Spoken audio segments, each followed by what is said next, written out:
Area వరకు పోరాడతా అని చెప్పి అంటారు. 100%. సో ఓకే, నేను కూడా మాట్లాడుతూ జాన్ తర్వాత నిన్న ఇంకొకటి చెప్పాడు సార్, ఈయన బాగా నాకు చదువు రాదు అంటున్నారు కదా సతీష్, ఈయన బాగా చదువుకున్నా అని అంటున్నాడు కదా.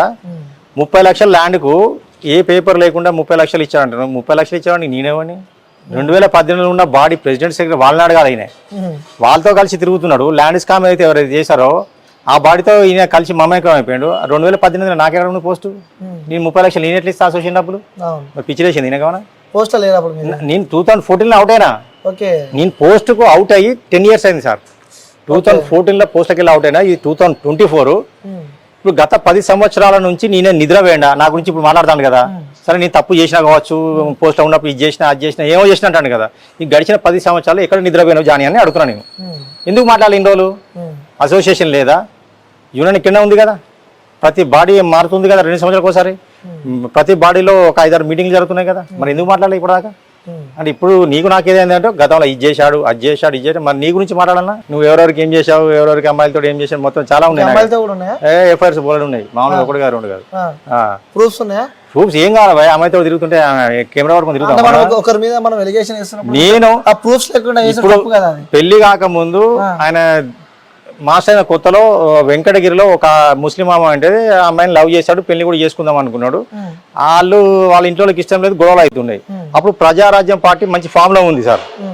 నాకు తెలిసి 2010, 11, 12 నాకు కరెక్ట్ ఐడియా లేదు. ఆ టైంలో ప్రజారాజ్యం పార్టీ ఫామ్లో ఉన్న టైంలో నేను వెంకటగిరికి సంబంధించిన వెంకటగిరి డివిజన్ ప్రజారాజ్యం పార్టీ వాళ్ళతో మాట్లాడి గొడవ కాకుండా కేసు కాకుండా అయినా నేను మాట్లాడా. అమ్మాయిని ఎత్తుకొని పోతా అని చెప్పేసి అలచలు చేస్తున్నాడు ఆఫీస్ దగ్గర. నేను కాపాడాను ఆయన.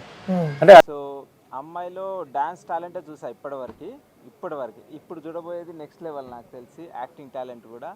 సో ఆల్ ది బెస్ట్ సృష్టి, అండ్ ఇంకా అందరికి కూడా all the best sir. Cameraman సార్కి ఆల్ ది బెస్ట్ సార్, ఎందుకంటే ఇప్పుడే ఫస్ట్ కలిసాను సార్ని. నాకు తెలిసి నేను ఒకటే విషయం చెప్తా, ఈ సినిమా బ్లాక్ బస్టర్ అవుతుంది అంతే. ఎందుకు అవుతుంది అంటే పాజిటివ్గా ఉండాలి ఫస్ట్, అన్నీ జరుగుతాయి. ఎందుకంటే పెద్ద దిగ్గజాలు కలిశారు. ఇగో జానీ మాస్టర్ ఎక్స్పీరియన్స్డ్ సార్, మంచి కథ. అసలు టైటిల్లే అదిరిపోయింది. నేను టైటిల్ షాక్, చాలాసేపటి నుంచి దాన్ని చదువుతా ఉన్న పోస్టర్ అంతా. అన్ని కోన చదివితే ఎన్ని ఉన్నాయంటే మ్యాటర్స్ ఇందులో. నాకు తెలిసి చాలా ఉన్నాయి మ్యాటర్లు. ఒక 20-30 సినిమాలు తీయచ్చు ఒక్కొక్క పాయింట్ తీసి, కానీ అన్ని పాయింట్లు ఒకటే సినిమాలో పెడతారు వీళ్ళు. సో జానీ నా సొంత తమ్ముడిగా, దాన్ని మించి ఇంకా నేను ఎక్కువ చెప్పలేను. Jani God bless you, all the best. ఎందుకంటే జానీ జర్నీ అంతా నాకు తెలుసు, నాకు మొత్తం తెలుసు. డాన్సర్గా ఉన్నాడు, కష్టపడ్డాడు, మళ్ళీ అసిస్టెంట్గా కష్టపడ్డాడు. అసలు మీరు ఎందుకు డీ నుంచి స్కిప్ అవ్వాల్సి వచ్చింది? స్కిప్ అవ్వాలి లేదు, అయ్యి నాకు డీ చేయాలని ఇంట్రెస్ట్. ఎందుకంటే డీ అంటే మా డ్యాన్స్ ఇది. నేనంటే ఇక్కడ మా టీవీలో దీనికి కామెడీ స్టార్స్కి నేను ముందుగా అగ్రిమెంట్ ఇచ్చాను, నెక్స్ట్ చేస్తానని చెప్పి. దానివల్ల నేను అక్కడికి వెళ్ళైపోతున్నాను. ఒకవేళ నాకు ఇది అయిపోతే, అగ్రిమెంట్ అయిపోతే మళ్ళీ ఏం చెప్పలేం, చూడాలి. ఇంతేనా ఏమన్నా రెమ్యూనరేషన్స్ వైజ్? అసలు అదేం లేదు. అసలు అయ్యో, ఈటీవీలు చాలా బాగా చూసుకున్నారు మల్లెమాల వాళ్ళు. నాకు ఆ ప్రాబ్లం ఎప్పుడూ లేదు. మల్లెమాల అంటే నా సొంత ఏమంటారు, ఒక ఫ్యామిలీ అమ్మ ఇల్లు అంటారు కదా, పుట్టిన ఇల్లు, అలాంటిది నాకు. ఎందుకంటే నేను మూవీలో కొరియోగ్రఫీ చేశాను, అది చాలామంది తెలుసో తెలియదో కానీ టీవీ ద్వారానే నేను జనాలందరికీ దగ్గర అయిందండి. బికాస్ ఆఫ్ డీ, దానివల్ల జనాలందరూ దగ్గర అయింది. అలాంటి దాన్ని ఎందుకు మర్చిపోతాను, ఎందుకు చేస్తాను చెప్పండి. అండ్ మీ తర్వాత సుధీర్ గారు కూడా బయటకు వచ్చేయడం జరిగింది. సో ఆయన ఏమన్నా మళ్ళీ సుధీర్ ఉన్నాడు డీలో లేడు, జబర్దస్త్లో ఉన్నాడు. మనకు తెలియదు అదేంటో. మేబీ అతను ఏమన్నా హీరోగా చేస్తున్నాడు కదా, డేట్స్ కుదరక ఏంటో మనకు తెలియదు. 22 April సినిమా రాబోతుంది. సో చిన్న సినిమా అయినా కూడా జనాలు దాన్ని ఇక్కడ దాకా తీసుకున్నారు బికాజ్ ఆఫ్ మీరు చేసిన సాంగ్స్ అండ్ సినిమా వచ్చిన కంటెంట్ వల్ల. సో మా ఆడియన్స్కి ఈ సినిమా గురించి ఏం చెప్తారు? అదే చాలామంది ఇప్పుడు కంటెంట్ బేస్డ్ ఉండే మూవీస్ కావాలనుకుంటున్నారు. డెఫినెట్గా మంచి కంటెంట్ ఉందండి, మంచి లవ్ స్టోరీ. వచ్చి థియేటర్కి వచ్చి చూడండి, మీ అందరికి డెఫినెట్గా నచ్చిద్ది. ప్లస్ సాంగ్స్ కూడా చాలా బాగున్నాయి, అంటే ప్రతి ఒక్కరికి కనెక్ట్ అయ్యేటట్టు ఉంటే. డెఫినెట్గా April 22 థియేటర్కి వచ్చి మా అందరం బ్లెస్ చేయాలని మనస్ఫూర్తి కోరుకుంటున్నాను. Thank you. కానీ ప్రోగ్రామ్ వదిలేసి నేను డ్యూటీ చేయాల్సి వచ్చింది సార్. ప్రోగ్రామ్ చేయలేదు సార్ ఆ రోజు. చేయలేదా? వెళ్ళలేదు సార్ ఆ రోజు. ఆ రోజు మీ ఫీలింగ్ ఏంటండి? ఏడుస్తూనే ఉన్నాను సార్, డ్యూటీ దిగినంత వరకు ఏడుస్తూనే ఉన్నాను. కళ్ళు అన్ని ముఖం అంతా పొంగిపోయింది. ఎందుకంటే అక్కడ మనల్ని నమ్ముకొని ఒక ప్రోగ్రామ్ పెట్టుకున్నారు. ఇక్కడ సార్ అప్పుడు దాకా లీవ్ అవ్వాల్సింది, అవతల అతనికి బాగోకపోవడం వల్ల బస్సు ఆగిపోతుంది. బస్సు ఆగిపోతే వాళ్ళకి ఎర్నింగ్స్ ఆగిపోతాయి, పైనుంచి ప్రెజర్ వచ్చేస్తుంది మా డిఎం సార్కి. దానివల్ల ఇంకా అలా ఆ రోజు డ్యూటీకి వెళ్ళాల్సి వచ్చింది సార్, ప్రోగ్రామ్ ఆపేసి. ఆ రోజు అయితే ఫుల్గా ఏడ్చాను సార్. మీరు కొరియోగ్రఫీ ఎప్పుడైనా చేయడానికి ట్రై చేశారా? అంతవరకు వెళ్ళలేదు సార్, నాకు కొంచెం బ్రెయిన్ తక్కువ. మాస్టర్ గారు చెప్పింది చేయడానికే నాకు క్యాచ్ చేయడానికే నాకు చాలా టైం పడుతుంది. అవును సార్, ఒకసారి అంటే క్యాచ్ చేయడం టైం పడుతుంది, ఒకసారి మైండ్లోకి వెళ్ళిపోయిందంటే ఫిక్స్ ఇంకా. ఓకే, అంతే సార్. ఇంకా కొరియోగ్రఫీ అంటే నా వల్ల కాదు. డాన్స్ చేసినప్పుడు మీరు బాగా కష్టంగా ఫీల్ అయిన మూమెంట్స్ కానీ అలాంటివి ఏమైనా ఉన్నాయండి? మూమెంట్స్ ఏం లేదు సార్, ఎందుకంటే ఇష్టంతో చేస్తాం కదా. కాదు, నేర్చుకునేటప్పుడు స్లో మూమెంట్స్ అవి కష్టం ఉంటాయి సార్. కొన్ని నేల మీద చేసేవి, ముడుకుల మీద పెట్టేవి, అవి కష్టం అనిపిస్తాయి. అవును సార్. అంటే దానికి ఏమైనా ప్రికాషన్స్ ఏమైనా అంటే ఇలాగ ఇవి పెట్టుకుంటారు కదండి, నీ క్యాప్స్ పెట్టుకుంటారు. పెట్టుకుంటారా? పెట్టుకుంటాను సార్, అవి టీవీ ఛానల్స్ వెళ్ళినప్పుడు పెట్టుకున్నాను సార్. నీ క్యాప్స్ పెట్టుకున్నాను. ఓకే. అవును సార్. అలాంటి సందర్భాల్లో మీకు అంటే డాన్స్ చేసినప్పుడు ఆరోగ్యపరంగా ఇబ్బందులు కానీ లేకపోతే దెబ్బలు కానీ తగిలిన సందర్భాలు? తగిలాయి సార్, ముక్కు చూడండి ఎల్ షేప్లో చిరిగిపోయింది నాకు. ఎందుకండి? డాన్స్ కాంపిటీషన్లోనే పడిపోయింది సార్ నేను. ఎలా పడిపోయారు? ఏ కాంపిటీషన్లో? వైజాగ్ దమ్మని లోకల్ ఛానల్లో అయింది. ఆ కాంపిటీషన్లో చేసినప్పుడు నా పార్ట్నర్కి చెమటతోనే ఉన్నాడు, నేను చెమటతోనే ఉన్నాను. దానివల్ల బ్యాలెన్స్ తప్పిపోయి నేను పైనుంచి కిందకి పడిపోయాను. దానివల్ల డైరెక్ట్గా ఇంకా లిఫ్ట్ చేసే సాంగ్ అది. ఆ సాంగ్ లో ఏంటంటే తను చెమట నాదు చెమట వల్ల జారిపోయాము, స్కిడ్ అయ్యాను. ఈ ఎత్తు నుంచి కింద పడిపోయాను. పడిపోవడం వల్ల డైరెక్ట్ గా ఫ్లోర్ కి నా ముఖం తగిలేసి బ్లడ్ అంతా వచ్చేసింది. అప్పుడు ఎల్ షేప్ లో చిదిగిపోయింది ఇక్కడ ముక్కు. తర్వాత అది రికవర్ అవడానికి ఎంత టైం పట్టిందండి? పట్టింది సార్, 10 days పట్టింది అంతే. అంటే ఇలా వంగితే బ్లడ్ వచ్చేసేది సార్. అంటే ముక్కు చాలా సెన్సిటివ్ కదా, దానివల్ల. ఇప్పుడు బాగానే ఉంది కదా? ఇప్పుడు బాగానే ఉంది సార్, బాగానే ఉంది. ఇప్పుడు ధనా 51 సినిమాలోని శేఖర్ మాస్టర్తోనే జోడీగా చేశారన్నారు కదా, తర్వాత శేఖర్ మాస్టర్ని ఎప్పుడైనా కలిసారా? లేదు సార్, కలవలేదు. లేదు సార్, ఒకసారి కూడా కలవలేదు. ఈ సాంగ్ ఆయన కూడా చూసుంటారు, ఎందుకంటే దుమ్ము దులుపుతుంది కదా మీ బుల్లెట్ సాంగ్, ఆయన చూసుంటారు. ఈ ఇంటర్వ్యూ ద్వారా రికలెక్ట్ చేసుకుంటారు, ఒకవేళ మర్చిపోతే ఆయన. మీకు బాగా ఇష్టమైన కొరియోగ్రాఫర్లు మీ గురువుగారు కాదు అంటే గురువుగారు ఓకే, గురువుగారు మీకు నేర్పిస్తున్నారు, కొరియోగ్రఫీ ఆయన చెప్పిందే చేస్తున్నారు, అది కాదు నేను అనేది. సినిమా కొరియోగ్రాఫర్లో మీకు బాగా ఇష్టమైన కొరియోగ్రాఫర్లు ఎవరు? 3 కొరియోగ్రాఫర్లు సార్. ఎవరండి? ఒకటి గణేష్ మాస్టర్ గారు, ఒకటి జానీ మాస్టర్ గారు, అండ్ ఒకటి శేఖర్ మాస్టర్ గారు సార్. ఈ 3 కూడా కింద స్థాయి నుంచి కష్టపడి పైకి వచ్చిన వాళ్ళే. ఈ 3 కూడా ప్రతి ఒక్కరికి ఇన్స్పిరేషనే సార్. అంటే అందరూ ఇప్పుడు నాకు తెలిసి అంటే నాకుండే అవగాహన ప్రకారం ప్రతి ఒక్కరు క్రింద స్థాయి నుంచి వచ్చిన వాళ్ళే కదండి. కానీ అది మర్చిపోరు సార్ వాళ్ళు 3 మర్చిపోరు.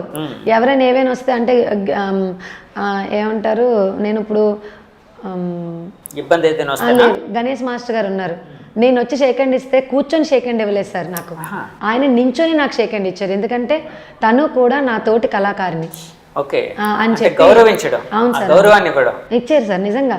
ఎందుకంటే ఆయనతో నేను 2015లోని మా సినీ అవార్డ్స్లోని ఒక పర్ఫార్మెన్స్ ఇచ్చాను సార్ ఆయనతో, గణేష్ మాస్టర్ గారితో సార్.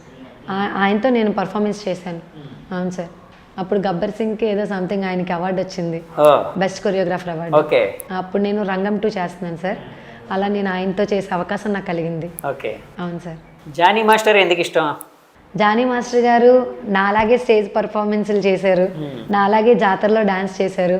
ఆయన తక్కువ చదువుకున్నారు. ఇంకా ఏమంటారు, చాలామంది నీకు గేర్ ఎక్కువ, నువ్వు కొరియోగ్రఫీ చేయలేవంటే అవునా చేయలేనా అనేది మైండ్లో పెట్టుకోకుండా నేను చేయగలను అని ఆయన మైండ్లో పెట్టుకొని ఇంత స్థాయికి వచ్చారు కదా సార్. దానికోసం ఆయన అంటే ఇష్టం సార్ నాకు. అవును సార్. సో జానీ మాస్టర్ని పోనీ ఎప్పుడైనా కలిసారా మీరు? లేదు సార్. మీకోసం తెలుసా ఆయనకి? తెలీదా? తెలీదు సార్. కానీ ఆయనది నెల్లూరు కదా సార్. నెల్లూరా? నెల్లూరు. ఎందుకంటే ఆయన దూరం నుంచి చూశాను నేను. ఆయన ఎలా అంటే నాతో పాటు డ్రైవర్ ఒక ఆయన నెల్లూరులోనే ఉంటారు, కరీముల్లా గారు అని, వాళ్ళ సొంత తమ్ముడు సార్ జానీ మాస్టర్. తన ఆర్టీసీ డ్రైవర్ ఆయన. వాళ్ళ అన్నయ్య గారు జానీ మాస్టర్ గారు, వాళ్ళ అన్నయ్య గారు ఆర్టీసీ డ్రైవర్, కరీముల్లా గారు ఆయన పేరు. అలాగా ఆయన ఫోన్లో మాట్లాడాను కానీ రియల్గా అయితే ఫోన్లో మాట్లాడినప్పుడు ఏమన్నారు? అంటే మీరు చెప్పారా డాన్సర్ అని? చెప్పారు. అంటే మీరు మీరు మీరు డాన్సర్ అని చెప్పారా? అన్నయ్య చెప్పారు. ఓకే, కరీముల్లా గారు చెప్పారు. ఆయన చెప్పారు, అవునా అమ్మ జాగ్రత్తగా చేసుకో, సరే గాడ్ బ్లెస్ అని చెప్పి ఫోన్ పెట్టేశారు. అంతే అంతే సార్. తర్వాత ఇంకొక మాస్టర్ ఎవరో అన్నారు, Shekhar master. Shekhar master. Shekhar master ఎందుకు ఇష్టం అండి? ఆయన చేసే కొరియోగ్రఫీ అంటే ఇష్టం సార్ నాకు. ఈ ముగ్గురు చేసే కొరియోగ్రఫీ అంటే ఇష్టమే, కానీ ఆయన కూడా సేమ్ అలాగే కింద స్థాయి నుంచి కష్టాలు పడి వచ్చిన ఆయనే కాబట్టి కొంచెం ఇష్టం సార్ అది. అంతే. ఇప్పుడు మీకు ఇష్టమైన కొరియోగ్రాఫర్లు ముగ్గురు అన్నారు. అవును సార్.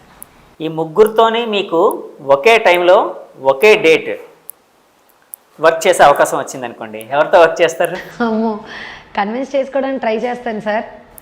కన్విన్స్ చేయడానికి అయితే ట్రై చేస్తాను. ముగ్గురిని కన్విన్స్ చేయడానికి, చేసి వర్క్ చేయడానికి ట్రై చేస్తాను సార్ 99%. ఎందుకంటే అవకాశం రావడమే చాలా గ్రేట్, అదే వాళ్ళతో చేసే అవకాశం వచ్చిందంటే ఇంకా గ్రేట్గా భావిస్తాను.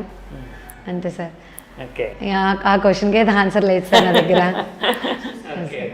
డాన్స్ నేర్చుకోవడం ప్రారంభించి పెర్ఫార్మెన్స్లు ఇస్తున్న సమయంలో ఎప్పుడైనా మీకు ఈ డాన్స్ ఎందుకు నేర్చుకున్నాను, ఎందుకు డాన్సర్ అయ్యాను అని ఏదైనా సందర్భంలో అనిపించిందా?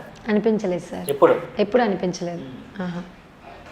ఎప్పుడు అనిపించలేదు సార్ నాకు, ఎందుకంటే ఇష్టం కదా సార్. డాన్స్ అంటే అంత ఇష్టం. అంత ఇష్టం. యాక్చువల్గా మీకు ఇష్టం లేనిది డాన్స్. అవును సార్.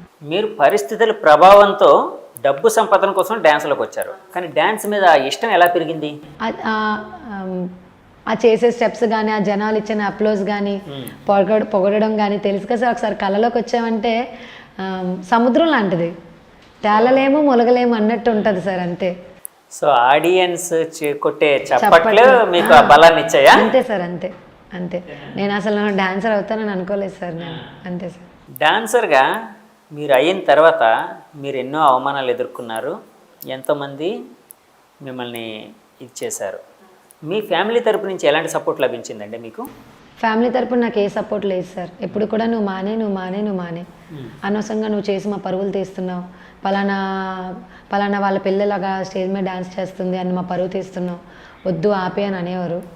అయినా సరే మా తమ్ముడినైనా మా అమ్మనైనా పోషించుకోవడానికి అదే నాకు మూలధారం అయింది కాబట్టి, మీరు నన్ను పోషించలేనప్పుడు మీరు నాకు చెప్పే అర్హత కూడా లేదు అని వాళ్ళని పక్కన పెట్టి నా ప్రొఫెషన్ నేను కంటిన్యూ చేశాను. అమ్మ తమ్ముడితో ఎప్పుడైనా గొడవ పడ్డారా ఈ విషయంలోనే? అమ్మ తమ్ముడు నాకు ఫుల్ సపోర్ట్. వాళ్ళు ఎప్పుడు అనలేదు? బయట వాళ్ళు అంతే. ఓకే, బయట వాళ్ళు మానే అని. బయట వాళ్ళకి ఏం రైట్ ఉందండి? వాళ్ళ ఫ్యామిలీకి చెడ్డ పేరు కదా సార్. ఇప్పుడు ఇంటి అలా కదండి. నా క్వశ్చన్ ఏంటంటే, వాళ్ళెవరూ మిమ్మల్ని పోషించట్లేదు, ఏ రైట్ తో అనేవారు మానేమని? వాళ్ళ ఫ్యామిలీలో అమ్మాయిని కదా నేను. ఓకే, చుట్టరికం వాళ్ళ ఫ్యామిలీలో అమ్మాయిని నేను. చూడు అమ్మాయి అంటే పలానా వాళ్ళ అమ్మాయి అంట కదా, మీ తాలూకే అంట కదా, అలా రోడ్ల మీద డాన్స్ చేస్తుంది అమ్మాయి అని అంటే వాళ్ళకి పరువు తక్కువ. అంతే. దానికోసమని నన్ను చాలాసార్లు ఆపేయడం జరిగింది. నేను చేస్తాను, నాకు ఇది ఇష్టం, నా ఫ్యామిలీకి ఇది ఆధారం కాబట్టి నేను చేస్తానని చెప్పాను సార్ నేను. ఇప్పుడు కూడా ఆ కైండ్ ఆఫ్ మెంటాలిటీ ఉందా అంటే జనాల్లో? కొంతమందికి ఉందా అండి. కొంతమంది డాన్స్ చేస్తే, ఒక అమ్మాయి బయటకు వచ్చి ఒక పెర్ఫార్మెన్స్ చేస్తే, రోడ్డు మీద చేస్తే మన పరువు పోతుంది అని అనుకునే కుటుంబాలు ఉన్నాయంటారు? ఉన్నాయి సార్, చాలా వరకు ఉన్నాయి. అయ్యో అమ్మాయికి ఆ టాలెంట్ ఉంది ఎంకరేజ్ చేసేవాళ్ళు ఇప్పుడు పెరిగారు. ఎందుకంటే టీవీలో షోస్ చూస్తున్నారు, మా పాపను కూడా అలా చూడొచ్చు, మా పాప కూడా డాన్స్ నేర్చుకుంటే అలా అవుతుందేమో ఇప్పుడు అవగాహన వచ్చింది. అందరికీ గ్లామర్ అనేది యాడ్ అయింది, క్రేజ్ అనేది యాడ్ అయింది కాబట్టి అవగాహన పెరిగింది. డాన్స్ క్లాసుల్లో పిల్లల్ని జాయిన్ చేయడం, లేకపోతే అప్పుడు డాన్స్ చేసి చాలా కాళ్ళు ఎందుకు, నేను చిన్నప్పుడు డాన్స్ చేస్తానంటే మా అమ్మ కొట్టేసేది నన్ను. అవునా? టీవీ స్కూల్లో కూడా పర్ఫార్మెన్స్ చేయనిచ్చేవారు కాదు.